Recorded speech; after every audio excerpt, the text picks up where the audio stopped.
Hello, everyone, and many thanks for joining this stream, for your attention. Today is first day of winter, of course, 1st of January. Now it's 4 p.m. Moscow time.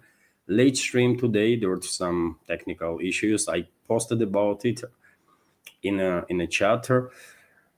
And well, as always, I have prepared quite a number of news, dear friends, for this news segment. A lot is going on, a lot is happening.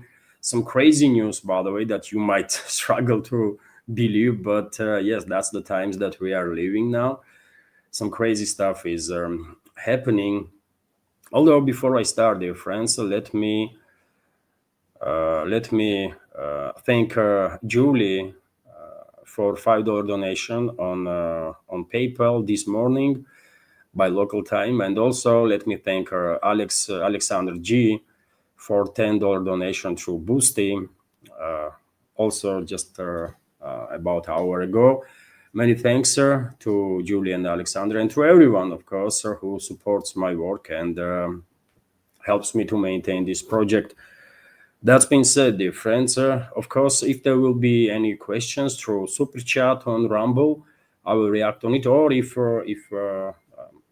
there will be any questions sent during the live stream through Boosty or PayPal.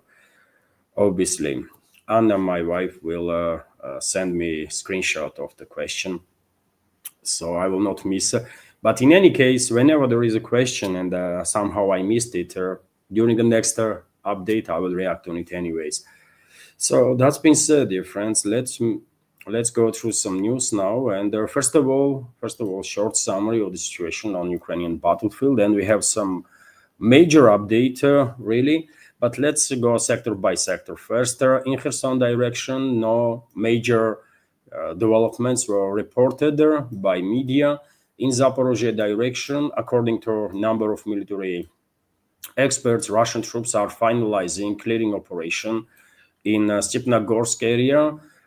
I saw military summaries report this morning, and Dima reported that there is a high probability that significant number of Kiev regime's troops might be encircled in the central part of Stepnogorsk, which is big deal. Obviously, encirclement after encirclement. That's what life looks like for Kiev regime's forces nowadays.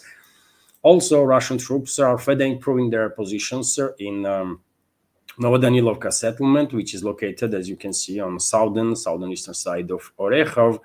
And once this settlement will be this settlement will be under full Russian control, probably Russian militaries will move in Novoandreevka direction. And once Novoandreevka is liberated also, then probably we will see beginning of their major offensive in Orekhov itself, which is located in the central part of Zaporozhye sector. On our eastern flank, of course, there is Gulay Pole, another major stronghold of Kiev regime's forces in this area. Reports are coming in about Davropolye being liberated by Russian forces, and if true, then one might argue that all this area east of this road that used to be main supply and support line for Gulay Pole until Russian troops cut it off in Novo Zaporozhye settlement, and also in Radosnaye, Nichevka, and Danilovka.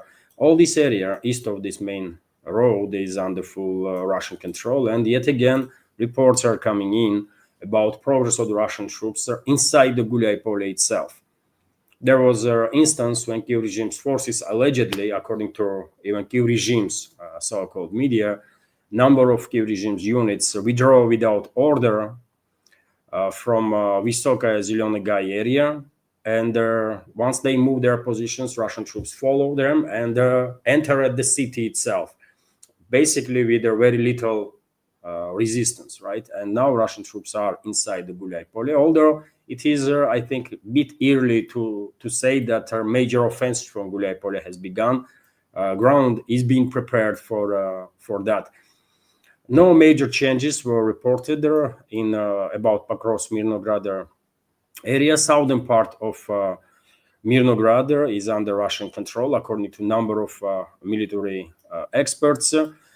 clearing operation being finalized in Pokrovsk. And when it comes to main body of Milnograd, northern part of the city, well, on daily basis we are receiving reports about Russian Air Forces strikes with FAB 1500, FAB 3000 on the points of concentrations of Turkey regime's forces. I guess Russian side is trying hard to persuade hostile forces to lay down arms and surrender. In some cases, negotiations might be successful. In other cases, not really. And when the regime's forces are refusing to lay down arms and surrender, FAB 3000 is coming in and they're obliterating whole freaking area. I have shared there are numerous such videos on my Telegram and Twitter X page, and even more videos are circulating on the internet. Of course, many of you have seen it. Also, on the breakthrough area on the northern side of Pokrovsk, Mirnograd, the reports are that Russian troops finalizing clearing operation in Shakhova and advancing towards Sofievka, Taretska direction. Some military experts even reporting that Russian troops actually are inside the Sofievka settlement itself. Could be true. And now, dear friends, some surprise development that happened on the battlefield, yet another major breakthrough of the Russian forces, which is that Russian militaries established control over the Klinovo settlement. And settlement itself is tiny, as you can see, dear friends, on your screen. Just a dozen of buildings maybe, but take a look at the map. Russian breakthrough is massive, isn't it? All this gray area now is under Russian control, and this settlement, Klinovo, where Russian troops are now in control, is located basically on the northern-western side of Konstantinovka settlement. And at this point, maybe it's too early to call, but I think situation is getting very close to a point when we will say Konstantinovka is in operational encirclement. I guess Russian troops from this settlement, Klinovo, will try to move closer to this major supply and support line that Konstantinovka connects with the Drushkovka settlement. And once Russian troops will be there, once Russian troops will establish control over the Izhevka settlement, Bizimyane, Popasnaye, Kurtovka settlement, and will establish physical control over this road, probably we will see offensive operation to establish control over the right bank of river that divides this city in two parts. Name of the river is Krivoy Torets. That's the river, by the way, that goes through city. So probably Russian troops will first finalize liberation of this northern part of the city or right bank of the river, and then we will see push towards the southern part of the city. But this is major development, obviously. When I see report in the media about Russian troops liberated this settlement, I checked on the map straight away, and of course I shared information on my Telegram and Twitter X page, and I was shocked a little bit, because progress is like huge. This advance of Russian troops will have major consequences for the Kiev regime's garrison in Konstantinovka, Drushkovka area, and in all the settlements in between. So some major developments are happening there. When it comes to Seversk Liman direction, northern part of DPR, we have reports that Kiev regime's troops are withdrawing from Stavki area. Although military experts that report about it are not quite sure what's going on. Either Kiev regime is withdrawing its forces completely, or they're just withdrawing battle-capable, whatever battle-capable units are there, and they're leaving behind the forcefully mobilized personnel. But some movement had happened there, is happening, and one might argue that in that case we probably will see further advances of the Russian forces from Stavki settlement towards the Liman itself. Before end of this week, I wouldn't be surprised at all if Russian troops will reach Liman from Stavki direction. Also, Russian troops further intensifying operations on the northern-western side of Liman in Yarovaya, Drobyshevo direction. Initiative is, of course, in Russian hands, and there is not even theoretical chance that Kiev regime can do anything at this point, or their NATO backers to turn their tide I think there is a probability that before end of this year, before end of December, maybe this is a bigger prediction to make, but I think there is a probability that at least one of these cities, Seversk and Liman, will be under Russian control. Maybe both. Maybe both. And also we have significant updates in northern part of Kharkov region. Many more and more sources are reporting that Volchansk is under full Russian control. I reported about progress of the Russian armed forces in Volchansk area already like several days ago, isn't it? I reported that city basically is under Russian control and clearing operation is being finalized. And now almost everybody is reporting and confirming this information that yes, Volchansk is under full Russian control. And also reports are coming in about further progress of the Russian armed forces. And some sources are reporting that Liman village, not the city Liman that is in DPR, but Liman village in Kharkov region on the southern western side of Volchansk is either partially under Russian control and disputed or under full Russian control. Russian troops are advancing in this area. And also, somewhat surprisingly, a number of military experts reported that Russian troops entered Vilcha settlement also and already established control over the southern areas of this village, which is a bit surprising because about a week ago I reported that Kyiv regime was deploying in direction of Volchansk, specifically into Vilcha area that you see right now on your screen, additional reinforcements. So I guess this the deployment of additional troops in this direction did not really help Kyiv regime much. Russian forces continue to advance with their significant success. And well, that's about it for a shorter summary, dear friends. In regards to battlefield, let's go through some other news now. And well, as I already reported, Klinova settlement in DPR, in that major breakthrough area on the north of Konstantinovka, is liberated by Russian forces. Also, interesting report from RIA Novosti that Russian troops evacuated 300 civilians from Krasnoarmeysk, which is Pokrovsk. It is, it is surprising, isn't it, that so many people, and I'm quite sure more people were evacuated before and will be evacuated after. But it is hard to wrap our mind around the mindset of the people that are deciding to stay in a frontline city and risk it all, by the way, right? And risk it all, but still stay there and wait for Russian liberators to come, right? Very risky stuff, but many people intentionally taking this risk and staying in these frontline settlements until Russian troops arrive. And 300 civilians have been evacuated, have been lucky to survive this high-intensity conflict that had happened in and around Pokrovsk. And I'm quite sure there are more civilians in that settlement. Of course, not all of them. I would not say that all civilians are waiting Russian troops. That's the main reason why they are staying. Some just don't know where to go. Could be case also, but I have no doubts. Vast majority of people see Russians as liberators. Everywhere Russian troops go, by the way, take a map of this former Soviet Republic, Ukraine, and with the exception of western parts of it, every other area that you pick, arrival of Russian troops will be treated as an arrival of liberators. By vast majority of the people, I have no doubts about it. Let's continue with some more news. And well, by the way, Kyiv regime has confirmed responsibility for the terrorist attacks on the tankers off the coast of Turkey.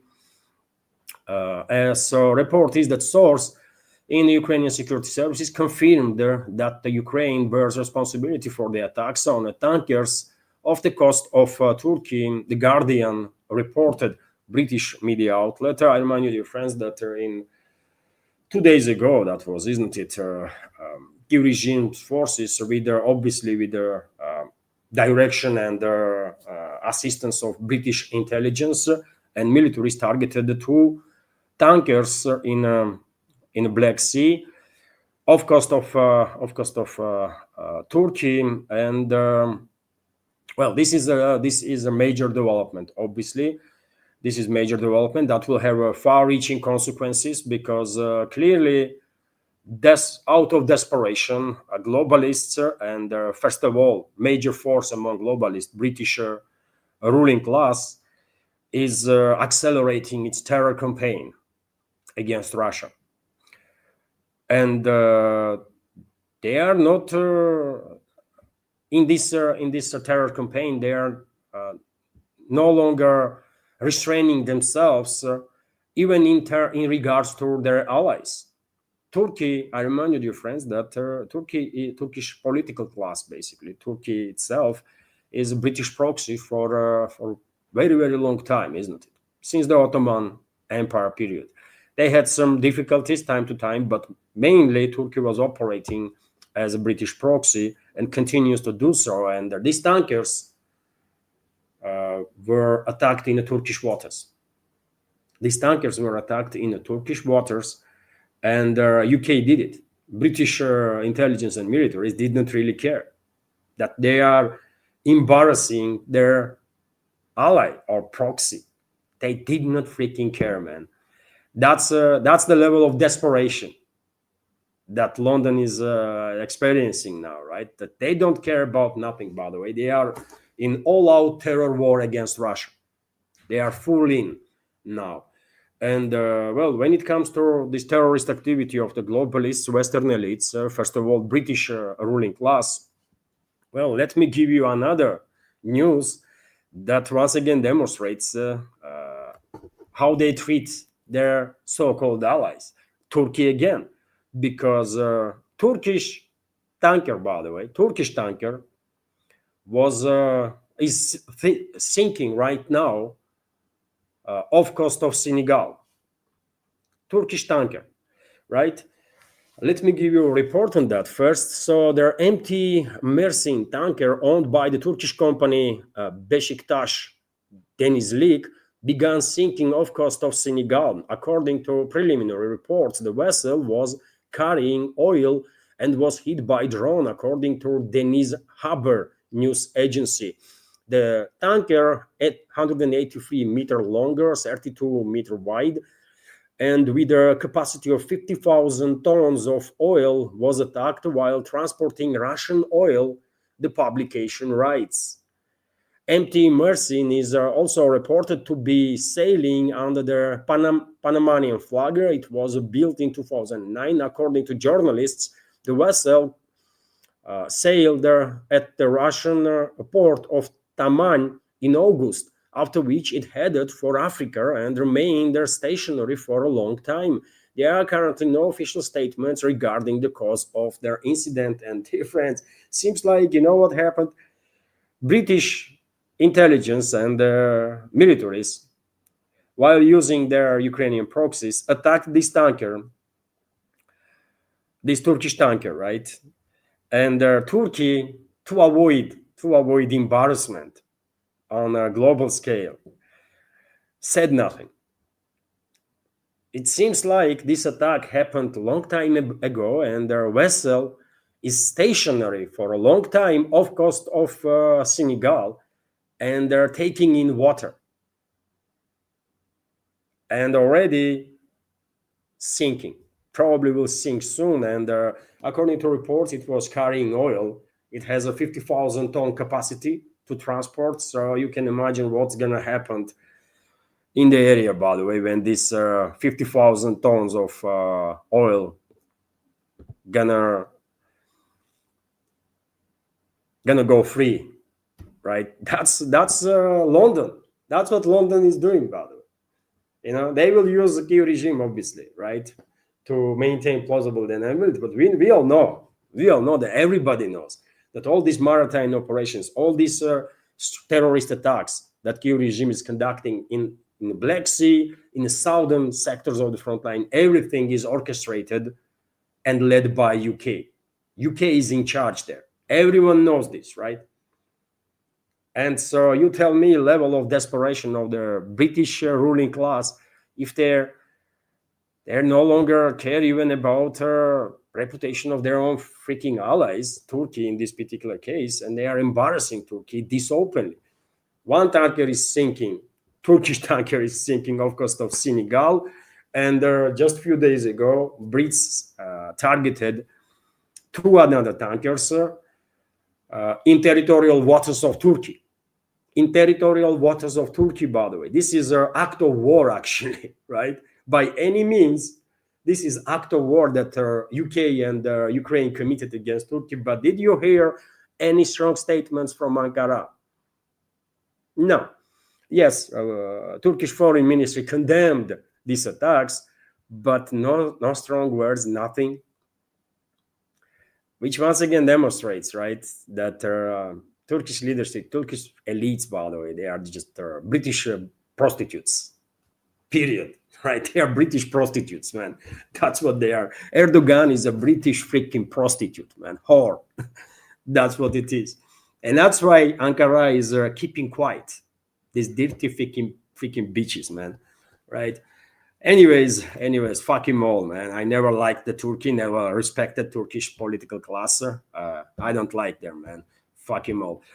Right? And when it comes to this vessel, by the way, I can show you a video how it's floating and is about to sink with potentially 50,000 tons of. Look, that's a tanker, by the way.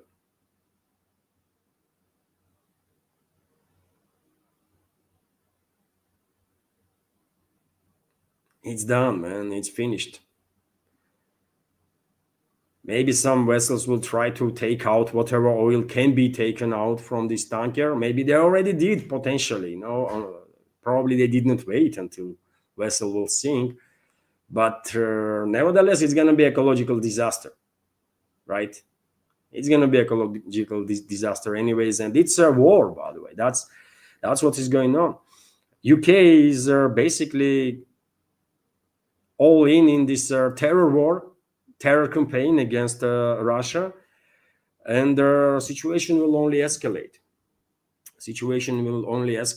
You tell me, what should we expect next? Where are they gonna strike next in terms of navigation, maritime movements? They can strike anywhere. On Baltics, might be, maybe. Black Sea is clearly not safe. Mediterranean is not safe. I mean, it's a war. And I wonder if Moscow has any plans to retaliate on the British Navy now. Not just a military navy, but also commercial, because something has to be done. Otherwise, the British ruling class not gonna stop, man. Right? Anyways, dear friends, let's continue. And when it comes to terror campaign itself, generally speaking, well, British intelligence, by the way, British intelligence tried to kill a Russian scientist that was working on laser technologies, and probably did manage to achieve some breakthrough, or about to achieve some breakthrough. This morning, reports came in that a car exploded in a New Moscow, and the car was allegedly belonging to this Russian scientist. No one was in a car, so it was a error on part of British terrorists and their assets that they use to conduct this terrorist attack. But yet again, by the way, I mean, I am blaming British intelligence services directly. I'm 100% positive that this terrorist attack was conducted by British intelligence services authorized by British government, and they used their Ukrainian proxies to carry out this terrorist attack. And this is once again act of war, by the way. That's what it is. This is act of war, right? And they're not gonna stop. They are desperate. and unfortunately also kind of emboldened uh, by impunity with which they are conducting all these terrorist attacks on Russia, not just on civilians, on tankers and also humans, in this particular case on scientists, but also even on Russian nuclear triad. You remember there was a terrorist attacker that British intelligence and militaries orchestrated when military airfields were targeted where Russian strategical aviation was based, right? And even though they are desperate, still they are emboldened and so out of touch with reality that they only gonna escalate. They're only gonna escalate, and this kind of terror campaign, unfortunately, will might go 10 times bigger, 100 times bigger. I don't know if Russian leadership realizes this. Probably they do. And if so, then some measures have to be taken. We have to restrain British ruling class one way or another, but we have to do this. We have to restrain British ruling class and the Western elites in general. Because, I mean, this is just, too much is enough, isn't it? Enough is enough. They are targeting Russian vessels, civilian vessels, destroying them, by the way. They are targeting Russian civilians, they are targeting nuclear triad. There is no red lines for them. So no matter how much Russian leadership would like to continue these restrained policies, they have to do something about this. They have to do something about it. Otherwise, I'm afraid we're going to have tremendous losses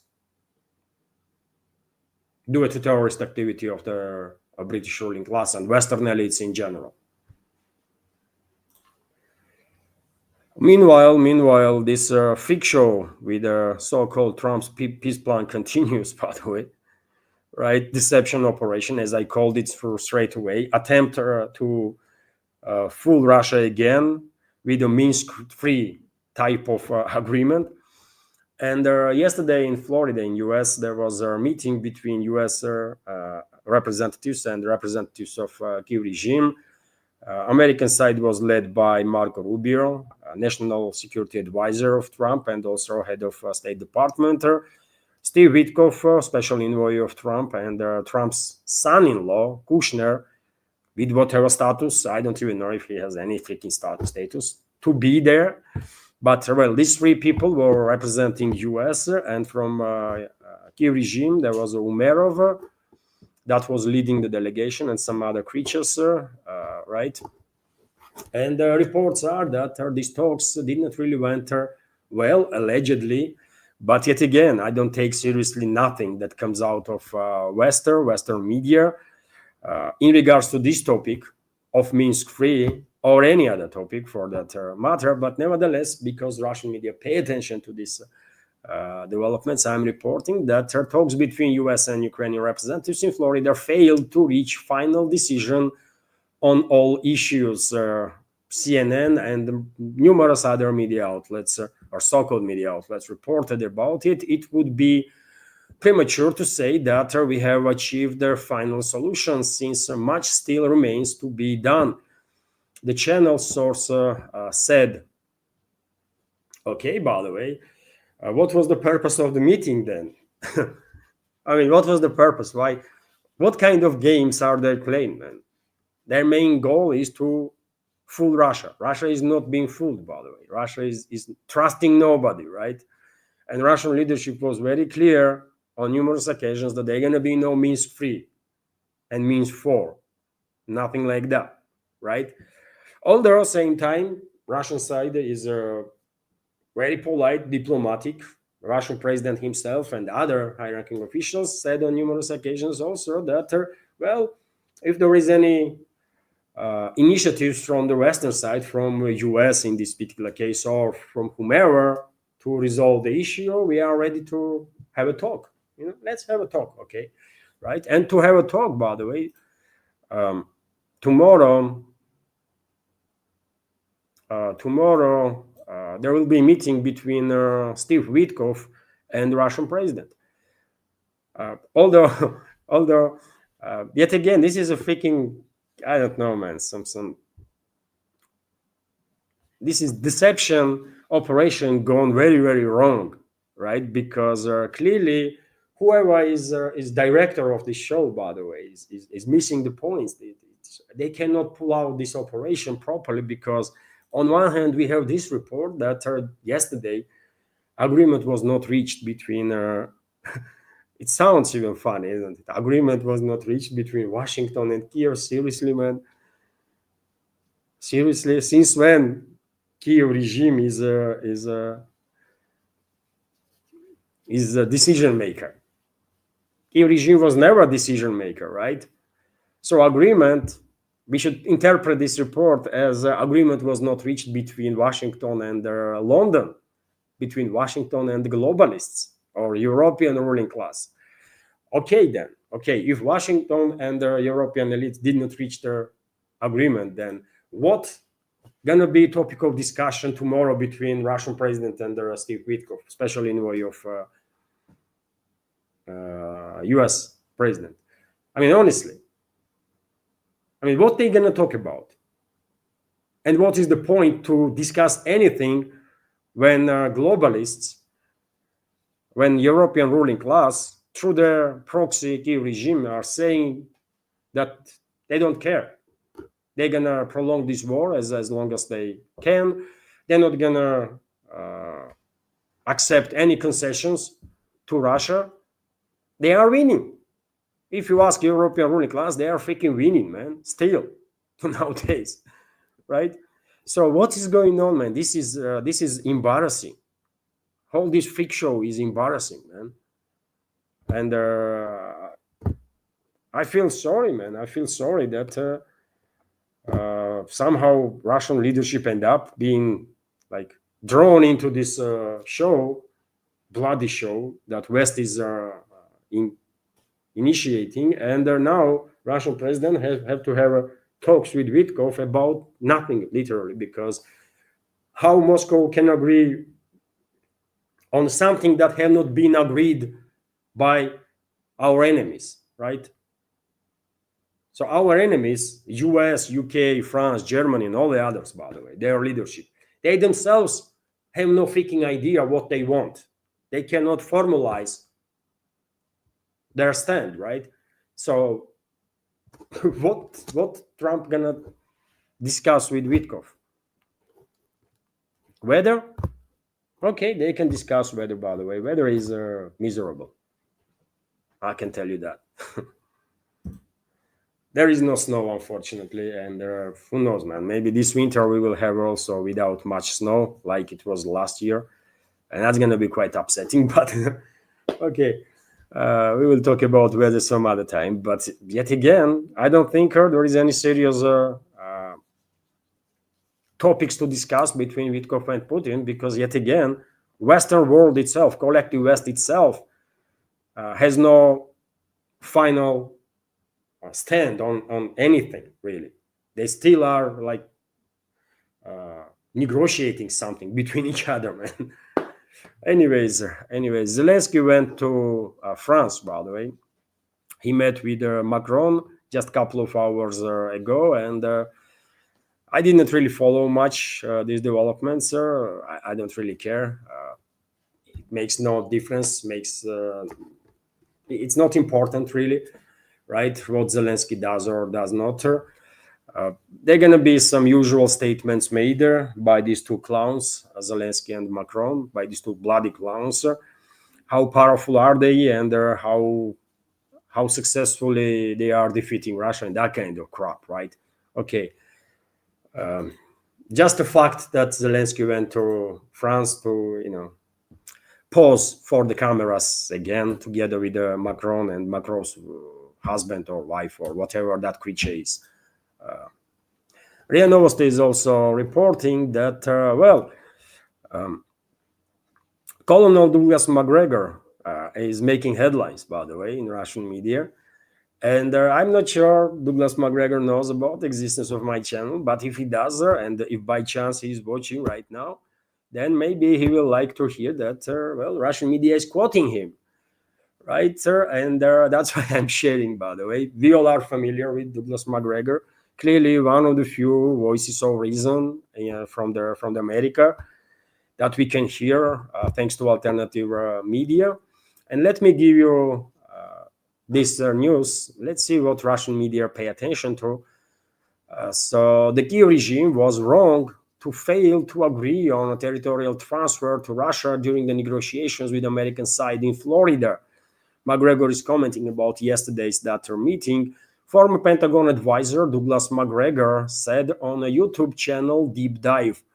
You are familiar, of course, with the channel of Daniel Davis, also a veteran of U.S. militaries.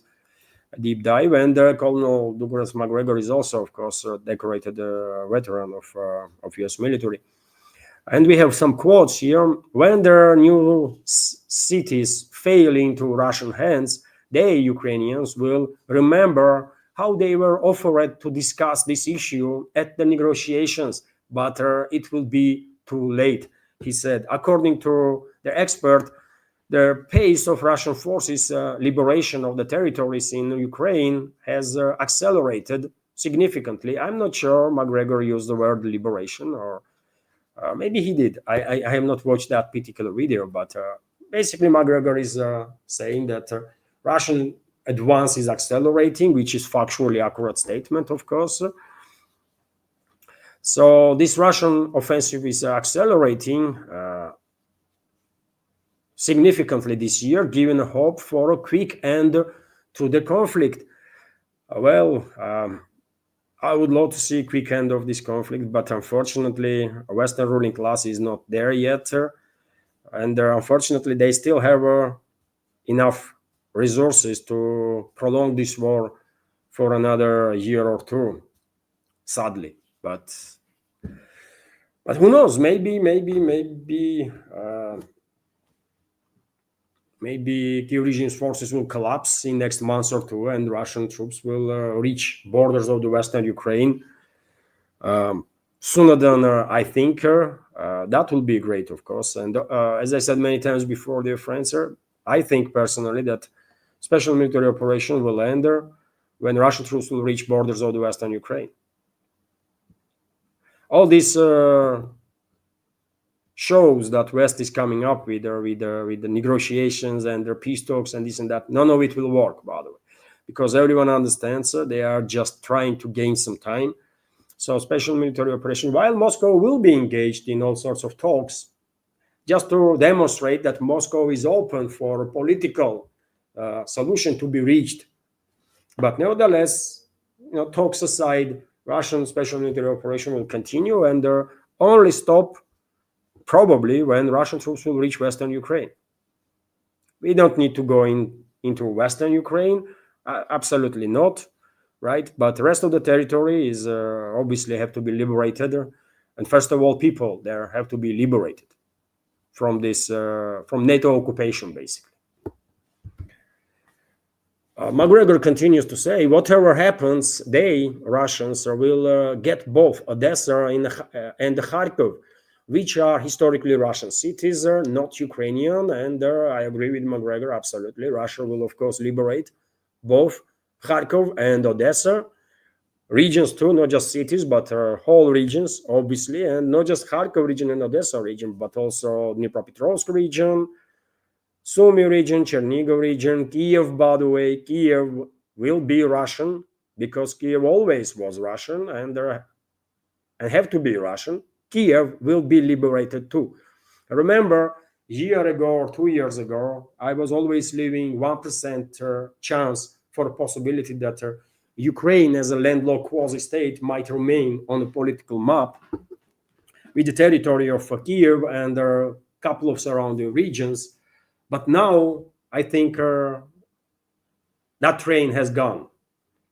Now I think Kiev will be liberated also. There will be no Ukraine on the political map after this conflict ends. There will be no Ukraine on the political map.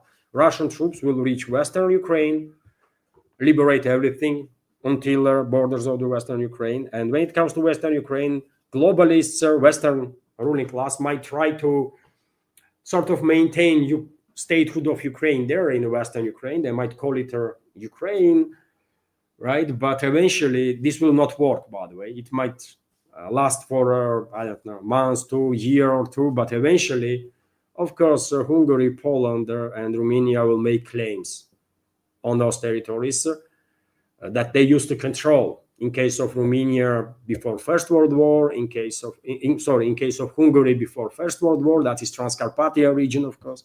In case of Poland and Romania before Second World War. So eventually, even if West will try to maintain quasi-statehood of Ukraine in western parts of this territory, eventually Poland, Hungary, and Romania will put final nail in the coffin of this creation of the Bolsheviks, Ukrainian statehood. That's how it's gonna be. And for opportunity to gain control over the Western Ukraine, Poland might have to secede in Russian favor,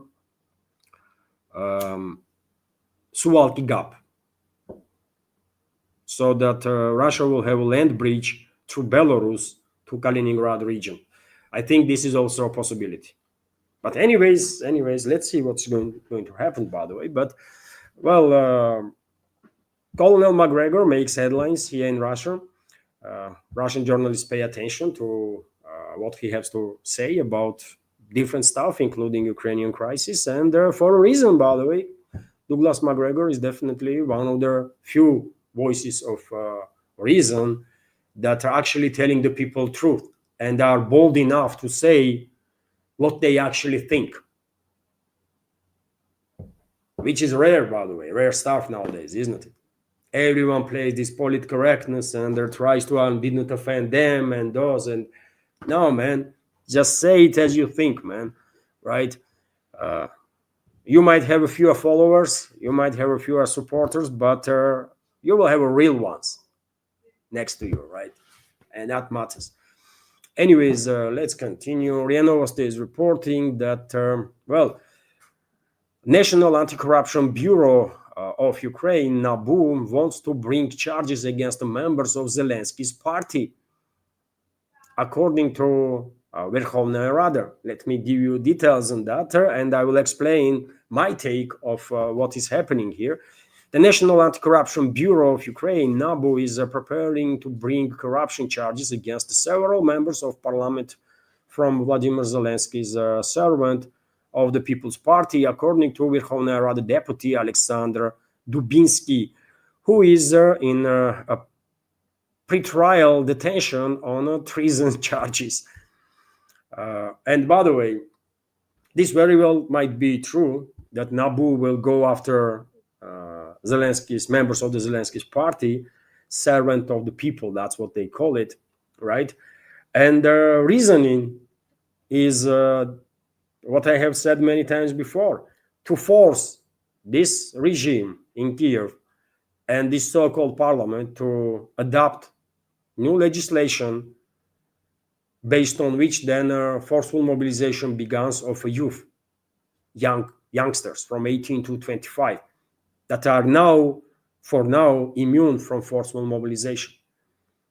To deal with the manpower issue that Kiev regime's forces are dealing with, West is actively pushing, including through pressure, through this anti-corruption stuff, West is actively pushing Kiev to adopt legislation that will launch forceful mobilization of youth. That's what is happening. That's why they're gonna go potentially after some of the MPs, so that they will send clear message to rest that we have stuff on all of you and we will freaking destroy you all if you do not obey orders. That's what is going on, and that's why I'm saying it's a matter of time. And I think Zelensky will eventually, Zelensky and his associates will eventually begin implementing legislation to start forceful mobilization of young people from 18 to 25.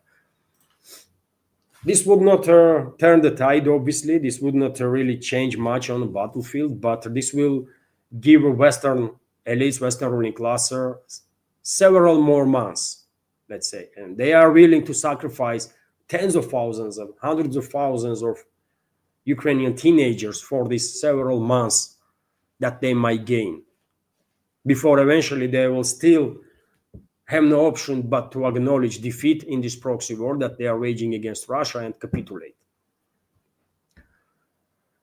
But yet again, for now at least, these delusional elements in the Western ruling class is still on a page that they can achieve strategical defeat of Russia. They still did not live this dream to achieve a strategical defeat of Russia, to destroy Russia, divide and conquer, right? And then use all the resources of Russia to stay relevant on geopolitical stage and to stay competitive. That's what they want, right? And they're not going to succeed, obviously, but nevertheless, for now, they still are on this page that they're going to achieve strategical defeat of Russia. They are actively, and for this, by the way, they are working on a plan to sacrifice Europeans too. They are actively preparing for war, right? And I have spoke about risks of direct clashes between a number of European states and Russia. I spoke about in my previous videos, and it's real. European elites, Western ruling class, is preparing their armed forces and their societies for a war with Russia, open, direct war with Russia. And they are quite bad in hiding this, right? They are quite bad in hiding this. And look what RIA Novosti is reporting, that NATO proposes considering the possibility of preemptive strikes against Russia. You cannot make this shit up, man. They are seems like they're not even trying to hide much what their intent is, right? Let me give you details. NATO may consider launching a preemptive strike against Russia. Admiral Giuseppe Gavo Dragone, chairman of their alliance's military committee, told the Financial Times. This is NATO official, by the way, taking admiral. Preemptive strikes could be considered a defensive action, he said. And I mean, this verbal gymnastics of these creatures, man, Western so-called elites, is just tremendous, isn't it? Tremendous. It's something else. So they're gonna, launch war against Russia, and they're gonna say that we are defending ourselves, even though we are attacking Russia, but we are defending ourselves. Okay. Unfortunately, Western public will buy this. Majority of Western public will buy this, as they buy many other BS from their elites, isn't it? For example, vast majority of public in the West that pays any attention at all to some geopolitical developments believes that Russia destroyed or annulled their Budapest Memorandum, for example, right? Which is false. Western propaganda was pushing for many, many years that Russia annulled basically Budapest memorandums while launching this special military operation. And this is factually inaccurate statement on part of the West, right? Western propaganda, because in reality, it was NATO that annulled Budapest memorandum when in 2008, they officially invited Ukraine to join NATO. And since then, hundreds of statements were made that Ukraine will join NATO, 100%. You all know this, isn't it? And NATO, last time I checked, was a military organization, right? And based on Budapest Memorandum, Ukraine should always remain neutral, and that is never join military alliances. So if anyone annulled Budapest Memorandum, that was, of course, NATO itself. But they pushed successfully this false narrative that Russia ignored Budapest Memorandum. And unfortunately, majority of the people in the West actually believing in that. So therefore, this majority of brainwashed people in the West will also believe that, preemptive strikes and war, offensive war against Russia is, of course, defensive. action, of course, man. Right? Anyways, this scenario, according to Dragone, this NATO admiral, is far from NATO's traditional way of thinking. There are also legal issues surrounding the possibility of taking such measures. Okay, by the way, Di Dragoni understands that he's talking about nuclear power, but yet again, they are emboldened by it. After so many terrorist attacks on Russia, after so many acts of war against Russia that Western elites committed, Western ruling class, including Western militaries, by the way, and intelligence services, after so many attacks on Russia, acts of war against Russia that was committed by the West and with basically full impunity, they are emboldened. They are clearly out of touch with reality, and they think they can do literally anything to Russia, and Moscow will do nothing in response. They clearly think this way. Otherwise, you tell me, dear friends, how admiral, who should have at least a little bit of understanding of military capabilities of Russia, including nuclear capabilities of Russia, how this freaking admiral is saying publicly, openly, during the interview to Financial Times, that NATO is working or considering, and that if you're considering something, then you are working on something, right? So NATO is working on the plans of preemptive strike on Russia. What? What? And they are, by the way. You know how many times I have mentioned next phase of escalation, right? Which includes direct attack on Russia by NATO countries.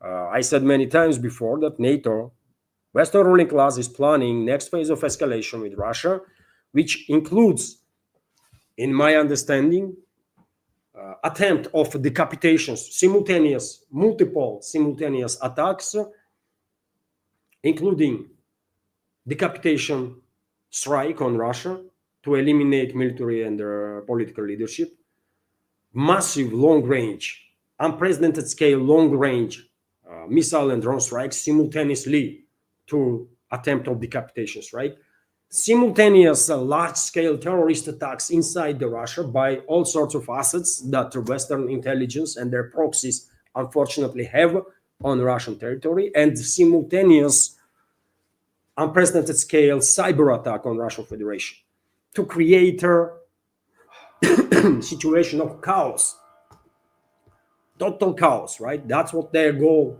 is. And then they will launch simultaneously, I guess, they will move in to Kiev-controlled territory and potentially even to Russia from Finland, for example, armed forces. From Finland, maybe from some other areas, right? Or Baltics, by the way, Kaliningrad region is vulnerable in that case because it's surrounded it's completely surrounded, not almost completely. Belarus is close, but not close enough, man. There is no land bridge for now. So they are preparing. They are preparing, by the way. They are this crazy, actually, that they're going to launch war on Russia. And they can call it a defensive action, or they can call it whatever, but well, it's gonna be ugly, man. It's gonna get ugly very fast, and Russia will obviously retaliate. Russia will retaliate, by the way, and I believe Russian leadership have said on numerous occasions. If I remember correctly, even Russian President Vladimir Putin said it, that if NATO attacks Russia openly, then that war would not be only with conventional weapons, because we all understand that NATO is dozens of countries, Russia is one country. And such a hostile step from the NATO side will inevitably trigger Russian response with all means, and that means deployment of nukes too. Correct? But yet again, seems like Western elites don't believe that until Putin is Russian president, Moscow will do anything to retaliate against NATO member states. Clearly, they are sure of it. Otherwise, their behavior would be very different, and their act will be very different, isn't it? So therefore, by the way, one might argue that with our restraint policies, we actually invited more trouble upon ourselves, because our restraint was seen not as a constructiveness of Russia in search of political resolution, but our restraint was seen by Western ruling class as our weakness. And they are acting on that now. They are acting on that. And until Russia will actually retaliate on the NATO member states that are engaged in a war against Russia, Western ruling class will change no mind. They will not change their mind and attitude, because they truly don't believe that Russia will do anything.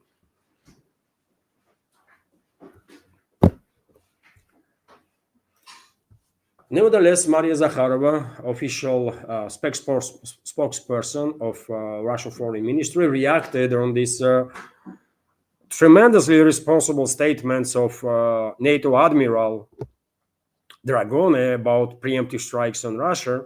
And let me give you what Maria Zakharova said about it. So, statements about possible preemptive strikes against Russia by NATO are extremely irresponsible steps and indicate their alliance's readiness for further escalation, said Russian Foreign Ministry spokesperson Maria Zakharova.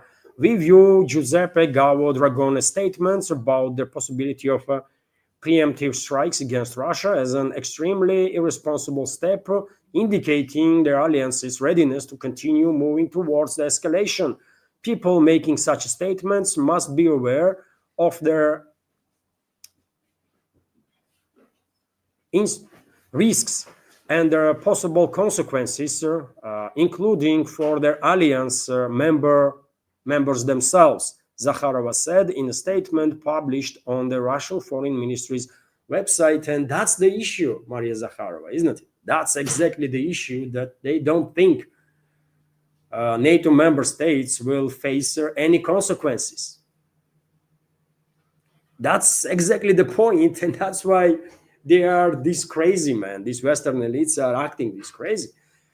You know, how many times they committed act of war against Russia? I mean, US, UK, France, Germany, you name it. How many times they committed the act of war against Russia? Like 5 times, 10 times, 20 times, 50 times. They attacked Russian civilians and killed Russian civilians. They attacked Russian militaries and killed Russian militaries. They attacked Russian economical interests. They attack Russia on geopolitical scale. They are attacking Russia literally on daily basis, right? They attack Russian nuclear triad after all. And with impunity. Did any of those NATO countries suffer any consequences? Really? No. So therefore, why would anyone think that Western ruling class is going to change its attitude while they've been tremendously emboldened, right?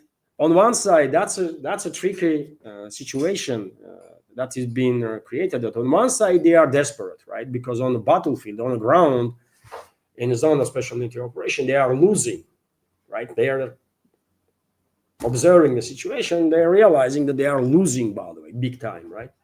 But on the other hand, they've been emboldened tremendously because they are committing acts of war against Russia almost on a daily basis, and none of the NATO countries suffer any consequences for that. And this emboldenment might actually move them into such a mad place where they will actually consider on full seriousness to launch attack on Russia, military assault on Russia with everything they have. And only statements from Maria Zakharova or from any other Russian official will not deter them. This will, they would not even pay any attention, actually,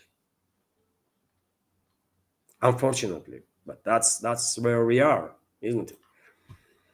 And dear friends, when it comes to next phase of escalation against Russia, I have said many times in my previous updates that one of the ways West plans to escalate with Russia is to transform this Western-backed terrorist regime of Zelensky into, or Western-backed terrorist regime in Kiev, let's say. No matter it's Zelensky there, positioned as number one, or Zaluzhny, for example, that has presidential ambitions, current ambassador of Ukraine into UK and former head of general staff. I was saying that Western elites, Western ruling class will attempt, or they might attempt, transform this Western-backed terrorist regime in Kiev into a nuclear-armed terrorist regime. And I'm quite sure significant steps was done in this direction, and I'm quite sure NATO countries, I'm quite sure British and French scientists, maybe with involvement of US scientists too, already created a certain number of dirty bombs. Dirty bombs, that is basic nuclear weapons, basic atomic bombs, with their radioactive materials that they took from Q-controlled territory.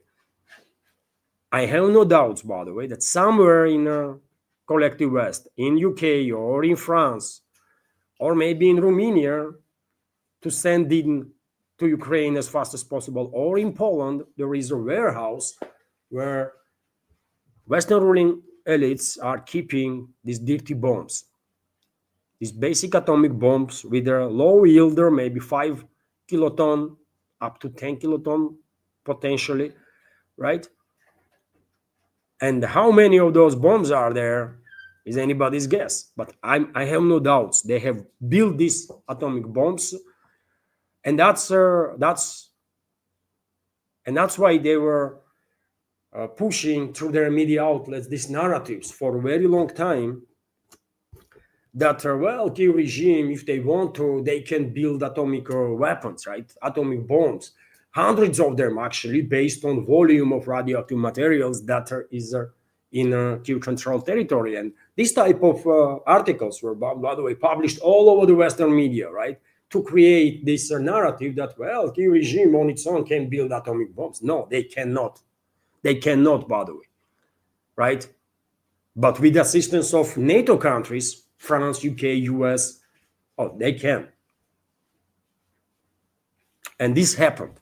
I'm quite sure, by the way, this has happened. And now Western is again pushing this topic of nuclear Ukraine, topic of transformation of this Western-backed terrorist regime in Kiev into a nuclear-armed regime. And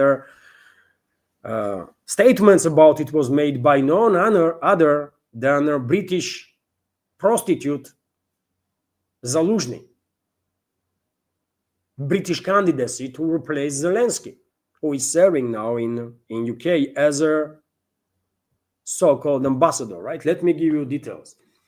Only joining NATO, hosting nuclear weapons, or accepting a major foreign military force can truly guarantee Ukraine's security, ex-top general Valery Zaluzhny has claimed.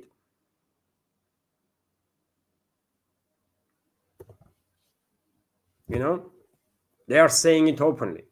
This is, I think, obviously such a statement was made under dictate of London, whoever is a curator of Zaluzhny in MI6. And this is message to Russia, by the way. This is attempt to blackmail Russia, that they are willing to go all the way. They, I mean, the Western ruling class, London first of all, they are willing to go all the way, including transforming Kiev regime into a nuclear-armed regime. And they will, man, unfortunately. They will. If we are not stopping them, if we are not taking some decisive steps to deter this out of control collective West or their elites there, then they will transform Kiev regime into a nuclear regime, and well, they will deploy those weapons against Russia. Bro. They will deploy these dirty bombs against Russia, not just on a battlefield, but they might target Russian cities like Moscow, St. Petersburg, Volgograd, Kazan, others. They will, if we will not stop them. It's, they are not hiding their intent, by the way. And through Zaluzhny, they are saying openly that, well, Kiev regime, for security purposes, might have nuclear weapons. Okay, by the way. Okay. I mean, the situation is escalating big time, isn't it, dear friends? We are getting closer. I have impression that we are getting closer and closer to some sort of, I don't know, crossroad when something extraordinary is going to happen. And I'm afraid that something extraordinary is going to be something horrible. I'm afraid that's the direction, that's the trajectory that whole this situation is moving towards. Venezuela, of course, does make headlines still. Venezuela and US and their potential confrontation between the two, and the US has issued another NOTAM for Venezuela, that is no-fly zone, basically. This time covering the country's southern borders. It remains in effect until February 2026. Meanwhile, US media claimed that Venezuelan President Nicolas Maduro supposedly agreed to step down, but only in 18 months from now. According to these same reports, Washington rejected their offer and said it would allow Maduro and his family safe departure only if he resigns immediately. And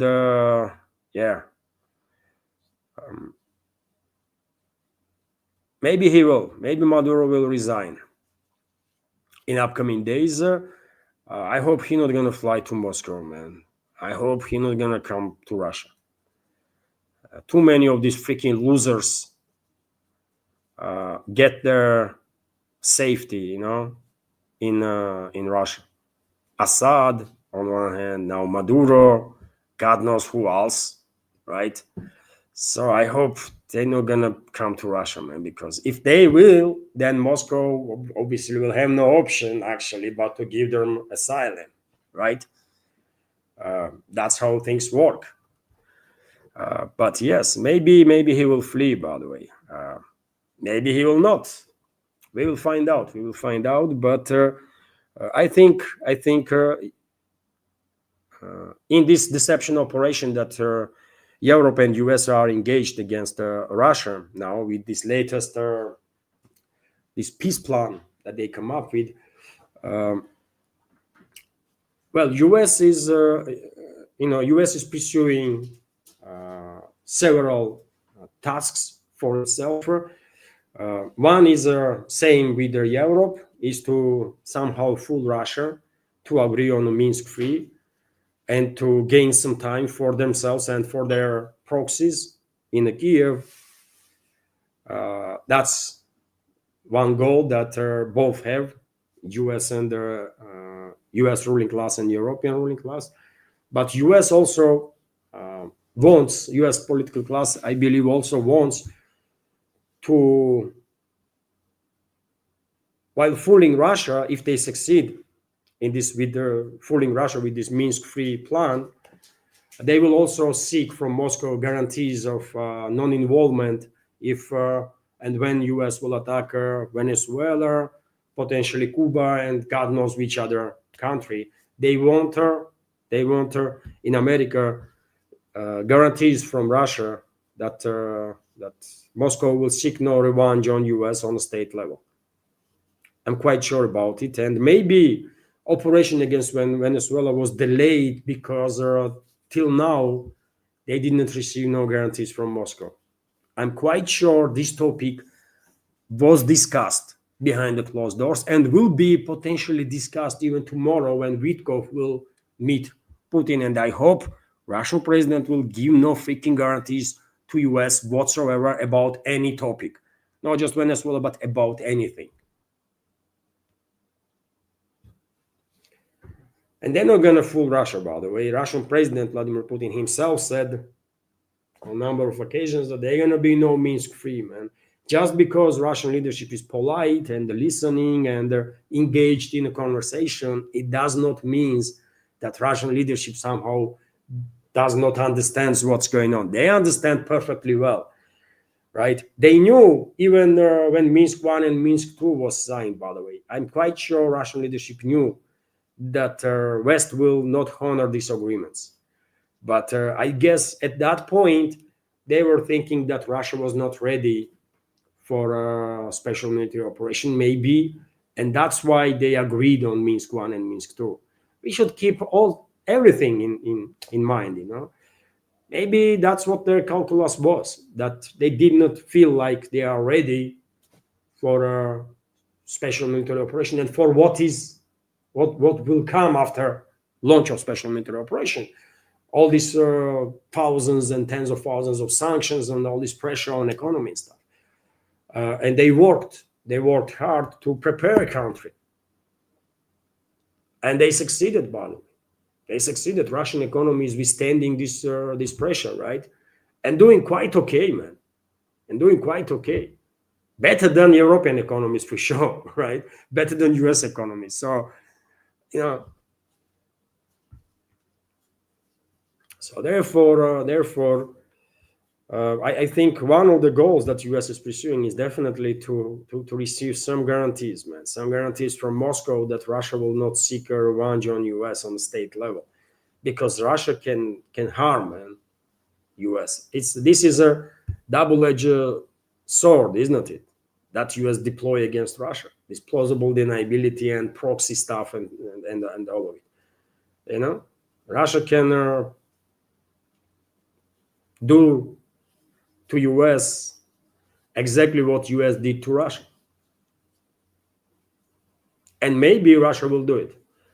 Only way US can avoid, in my personal opinion, only way US can avoid Russia to seek revenge on state level is if behind the closed doors or in whichever ways Washington agrees to capitulate. If Washington agrees on a concession, tremendous concessions in Russian favor, and if Washington completely withdraws US from this proxy war that West is waging against Russia. Completely. And that is no money, no weapons for Kyiv regime, and no intelligence for NATO countries, not just for Kyiv, but also for NATO countries, so that US intelligence data would not be used against Russia. And there is some additional steps that needs to be taken. And if Washington does it, if Washington will agree on that, and actually takes the steps to fulfill this obligation, then Moscow probably will offer US ruling class some sort of promise that at least until Putin is the president of Russia, let's say, Moscow will seek no revenge on US. Because obviously Putin cannot talk about on behalf of Russia's next president, or whoever going to be Russian president in 20 years from now, isn't it? But he can say, you know what, as long as I am president, we will seek no revenge. And that should be good enough for you. That's what Moscow's position will be, probably. If US will agree to capitulate, this can be done behind the closed doors so that US will save face, right? This can be done behind closed doors, but they have to capitulate, withdraw US from this proxy war, and agree on tremendous concessions in Russian favor. Few more news, dear friends. India might buy Su-57, Russian future fighter jets, and air defense systems, including S-400s and S-500s, by the way. Russia did not export S-500 anywhere yet. India might be the first country which will receive S-500. Although yesterday, if you watched yesterday's live stream, dear friends, a member of our community, Nidish Kumar, shared the information with us that according to information that is circulating in India, in Indian media, Russia is kind of asking that India should buy 120, 140 Su-57s first, before Russia will transfer production of their technology and production of their Su-57 into India, so that India will build these planes with assistance of Russia under the license, right? And this number is causes some tensions, right, during the negotiations, because number is big, 120, 140 planes. Well, it's a big number for sure, but to basically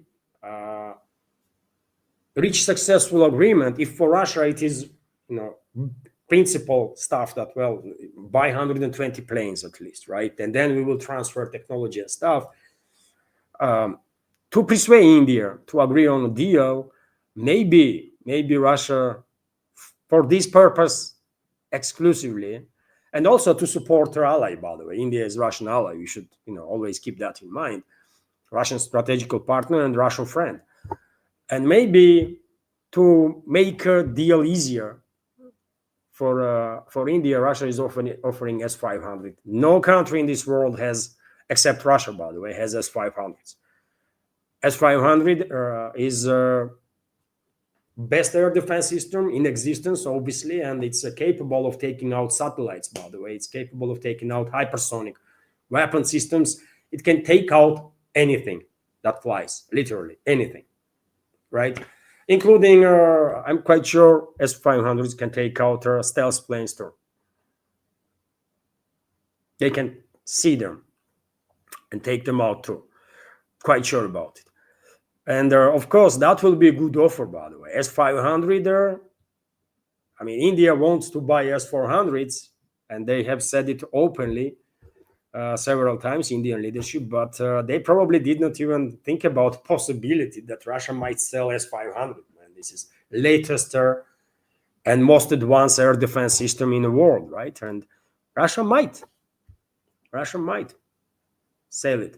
So, in any case, reports are that during their visit of Russian president in India, which will take place on 4th to 5th of December, isn't it? During this visit, reports suggest that this major agreement, major deal between two countries can be signed. And hopefully they will, by the way. I want to see Su-57s in Indian Air Force. They need to have a 5th-gen fighter jets that can, if necessary, that can, deter all the air forces around, including Chinese Air Force, by the way. China is a Russian strategic partner, of course, but India is closer, not geographically, but to me personally, India is much closer than China. So yeah, and historically, by the way, our ties with India, Soviet Union, India, Russia, India, great relationships always, right? So I just want to see Su-57s, by the way, in Indian Air Force. They need to have 5th-gen fighter jets, and the transfer of technology eventually will obviously help significantly Indian aerospace industry to fast track development of their own 5th-gen fighter jets that they are working on already. So let's see. I expect some very serious agreements to be reached, by the way, between Moscow and New Delhi during Russian president's historic visit to India that will take place yet again from 4th to 5th of December, I believe. What else do I have in this new segment? Well, interesting news, I will say that Putin signed a decree on visa-free entry for Chinese citizens in Russian Federation. Great, great. As I said, China is a strategical partner, by the way. I have nothing against China. Relationships are good, greater, and I'm all for further enhancement of the relationships.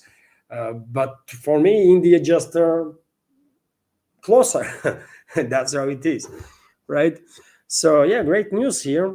Chinese citizens that love to travel all over the world, obviously, and there are a lot of Chinese, by the way, here in Russia. So you go for a walk in the central parts of Moscow, you're definitely gonna hear Chinese language, Mandarin, right? Which is great. They love it here.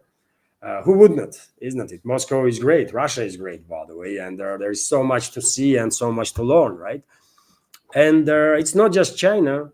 And I remind you, dear friends, China also opened its borders for Russian tourists. So, I mean, we can travel to China anytime we want without visas.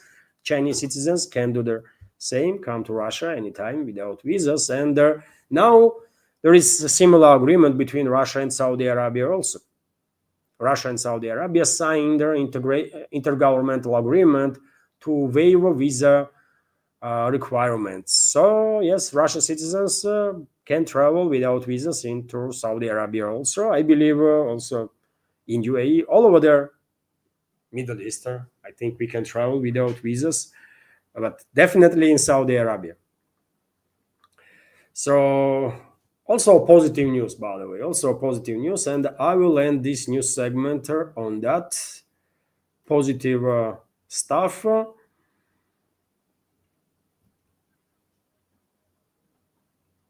And dear friends, there was, I believe there was two super chats from Banzo Beans on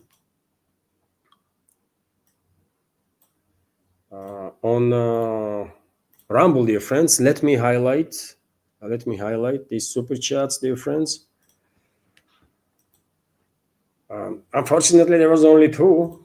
I mean, I'm still online, so dear friends, if you want to highlight any topic whatsoever, share any opinion, and support my work same time, please use that super chat or rant feature on Rumble.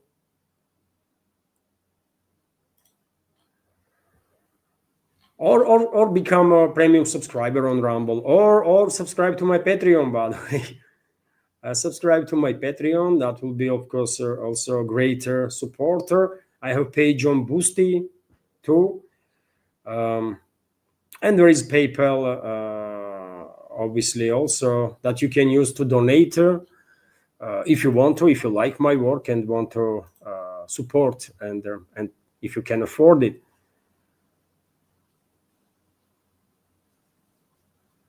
And let me highlight now, dear friends.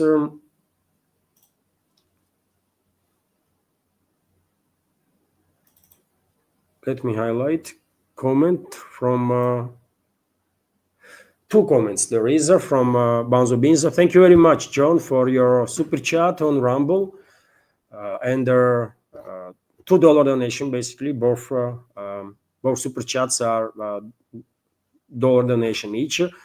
And Banzo Beans, John is commenting, our moderator, by the way, commenting, I still don't see how Russia can effectively get at those responsible. However, Western nations surely are feeling the consequences.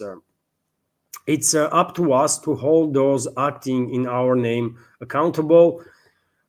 It's up to you, of course, John. It's up to Western societies, but unfortunately, Western societies are not really in a position, or it seems to me, to influence much, really. There are some movements in Germany. I know there are some movements in France, in UK, to deal with these corrupt regimes and their corrupt elites, but I'm afraid they're gonna be manipulated, man. I'm afraid people gonna get manipulated again by the elites. They know how to keep power. If they know anything, it's how to uh, indoctrinate people in all sorts of propaganda, how to divide people, how to control, right? And I'm afraid that's exactly what they're gonna do. And I'm not sure that these leading so-called out of system parties in France or in Germany or in or alternative parties in UK or elsewhere are truly for people, man. I'm afraid those parties were created as to yet again divide and control while staying invisible, kind of. I don't know. Maybe I'm wrong, but I agree with you absolutely, John. That it's Western society's responsibility, obviously, to uh, to react on wrongdoing of their own governments that harms not just Russia but harms their interests also, their strategical interests too, people of Europe. And John is also commenting. There is another comment. As recently discussed on Iran, I do wish Russian leadership put more effort into their messaging, as you have often said, more blunt, straightforward language, drop all pretense. And I agree with you again. I agree with you again, John. Uh, I mean, probably we all agree that this restraint and excess politeness in of Russian leadership, especially towards Trump's administration, is just feels wrong. It does not feels good. I don't think this restraint and politeness is politeness correct word, man. I don't think this restraint attitude is actually helping us because Western elites see this as our weakness, right? And take a look at Western propaganda, by the way. They are openly saying that Putin is bluffing, Russian leadership is bluffing. They would not do nothing. They're openly saying it, that Russian leadership only bluffs. They will never do anything against these NATO countries that are committing act of war against Russia literally on daily basis. And straightforward language probably will make it more clear not to mess around. But at this point, I think it's just too late already. At this point, things went so far that at this point, as Rutte said recently, Secretary General of NATO, I mean, they just simply don't pay no attention no more. They just simply don't pay no attention anymore to whatever statements Russian leadership have to make. And I mean, to say this openly, as Rutte did, by the way, that's quite something, isn't it? That itself says how far things are gone. So you ask in your first comment, John, that you don't see how Russia can actually, what Russia can actually do to restrain these Western elites. And well, I think there is some steps that can be done, but that will require denuclearization of France and UK. That will require instant denuclearization, demilitarization, basically, of France and UK first of all. And Russia has capabilities to do it. Actually, I mean, technically speaking, if order is given, then Russian militaries can actually take out nuclear and military capabilities of UK and France, like in instant, basically, right? I don't think US will launch its nukes against Russia for that. I really don't, because that would mean end of everything, right? And I don't think US political class, US leadership will dare to launch their nukes against Russia. But European elites will finally learn the lesson.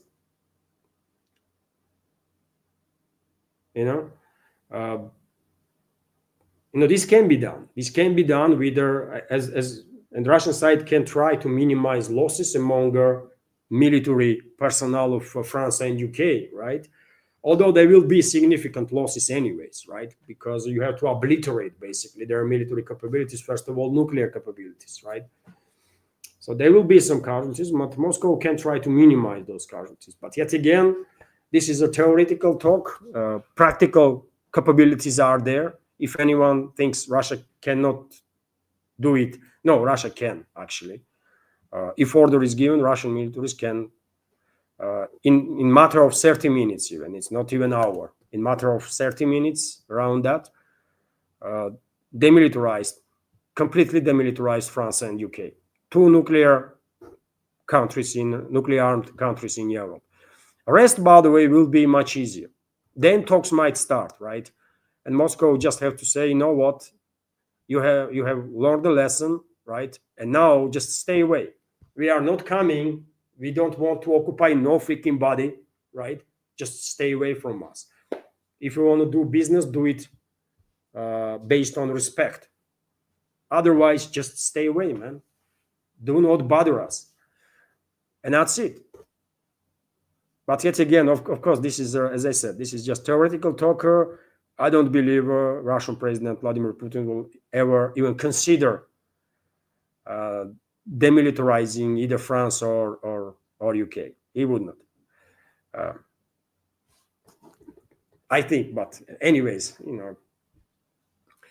who am I to know?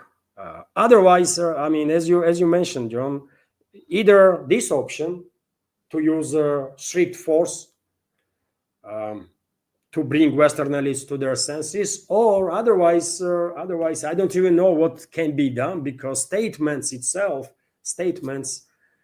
are no longer being listened, and no one cares. It's factual. And dear friends, this is it. I guess this is it for today's live stream. I'm na Boosty. Oh, there was on a Boosty from Alexander. Let me share, dear friends. Alexander G, thank you very much. This is your second donation today. Let me share, dear friends.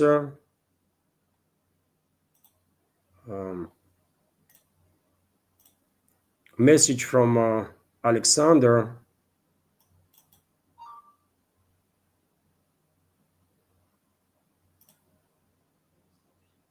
No, this one is not that. There is another one. That was yesterday. And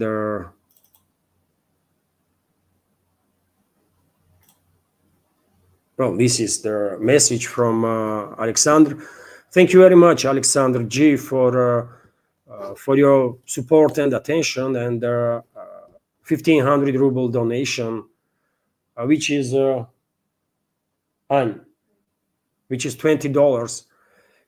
And comment message from Alexander is a relay message from Nidish Kumar. Levan, due to fundraising streams this week itself, this is when people have money. Levan, due to fundraising streams this week itself, this is when people have money. Nidish, thank you very much, Alexander G. Thank you very much for highlighting Nidish's comment. I get it now. I get it. Nidish is saying basically to do 2 fundraisings this week. Maybe I will Saturday and Sunday, let's say, we will do fundraisings, because theory of Nidish is that in the beginning of the month, people can donate, and towards the end of the month, not really. So I will take your advice in account, Nidish, and I will do two bigger community chats this week on Saturday and Sunday, and both, let's call both those live streams, both those community chats, fundraising also simultaneously. Maybe it will work. And of course, many thanks to you, Alexander G, for highlighting Nidish's comment and for supporting my work. Thank you very much. Thank you. And dear friends, hopefully you did like the news segment. Hopefully it was informative and useful. I will end live stream now, if I may, and we'll begin preparing next update for tomorrow morning. I try my best to make sure that next update is going to be interesting also. Thank you all, dear friends, for your attention. Have a wonderful day, and take care. See you tomorrow.